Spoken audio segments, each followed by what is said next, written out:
Well, we were all watching when Buffalo Bills safety Damar Hamlin collapsed on the field during Monday Night Football. Oh, that was rough. It was so rough. We were watching it live at home. It was awful to watch. And, you know, it got us all thinking about what we need to do if someone needed CPR. And that's, of course, why we brought you in, Dr. Kohli. Yay. This is something that's really important. We all need to know about, right? We have to have this in our arsenal. This is a gift of life, guys. This is something that could save somebody's life, a family member, a friend, a colleague, and you just never know when you might need it. Right. We have over 300,000 cardiac arrests a year.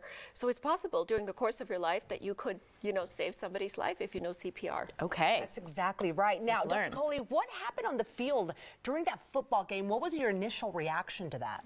You know, Claudia, literally my heart stopped because we saw the second his heart stopped. Right. You saw he took that hit to the chest and then he stood up because that last heartbeat was still sending blood to his brain. Oh my goodness. And then you actually saw the second his heart stopped because that's when he collapsed backwards. Wow. Because he didn't have blood to his brain. Now, that high quality CPR he got is the reason he's with us today. Incredible. It's one of the big reasons. Isn't it amazing that something that we should all already know can really save somebody's life, as we saw? What does CPR stand for? So CPR stands for cardiopulmonary resuscitation, and it's a life-saving procedure that you give to somebody whose heart has stopped or whose breathing has stopped. And in fact, we know that if somebody has a cardiac arrest outside of the hospital, their chance of dying is about 90%.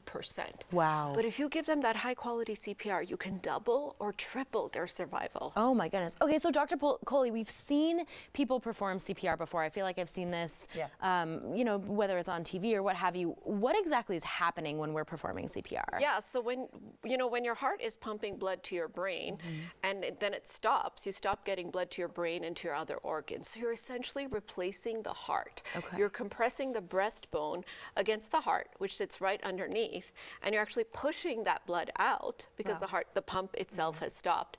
So you have to push pretty hard and you have to push pretty fast because you're trying to circulate that blood to those organs and keep them alive. Okay. So see, it's all in that pump. I've always wondered how hard you have to do that. Yeah. Should we learn? Yes. Okay. So teach you us the brought some steps stuff today to kind of teach us how this could be done. Yes. The right way. Yes. So the first thing, if somebody goes down, they have a collapse, the first thing to do is actually to rub them on their breastbone and rub really hard with your knuckles because that stimulates them to wake up. Rub them and say, "Are you okay? Are you okay?" Then you actually take no more than 10 seconds, ladies. So you want to look and see if you see their chest rising.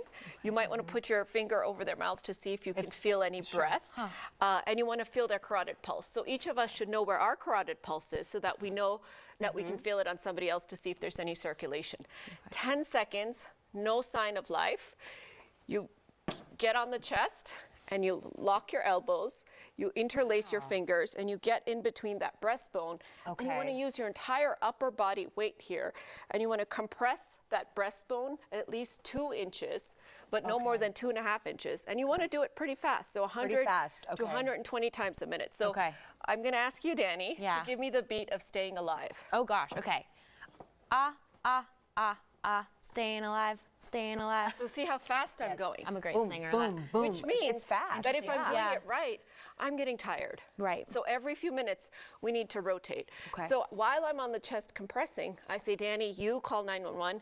Claudia, you get the AED, which is the automated external defibrillator. Okay. Now that means you have to know where this is in your workplace, in your office, you know, at the grocery store, wherever you might be. Okay. Because essentially you're pumping for their heart until you can get it restarted by resetting the electricity. Wow. So the minute you open it, it kind of talks you through it. There's these 2 pads in here. You open up the stickers. Stay calm. Follow these instructions. Oh my goodness. Make sure 911 is called now. Wow.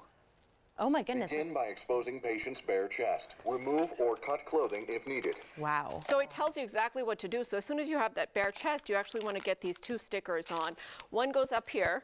And one goes here, just under the breast. And essentially, you're trying to put the heart in between the 2 electrical pads. Wow. So you rip open the packages, put the stickers on. You're still doing CPR. Wow. While the other person is getting the device ready, it charges, and then it tells you what to do. Wow. So if no shock is advised because they're choking or something else that's not related to an electrical problem, it'll tell you that. It'll tell you that too. Amazing. How long should we pump when we're doing this on the breastbone?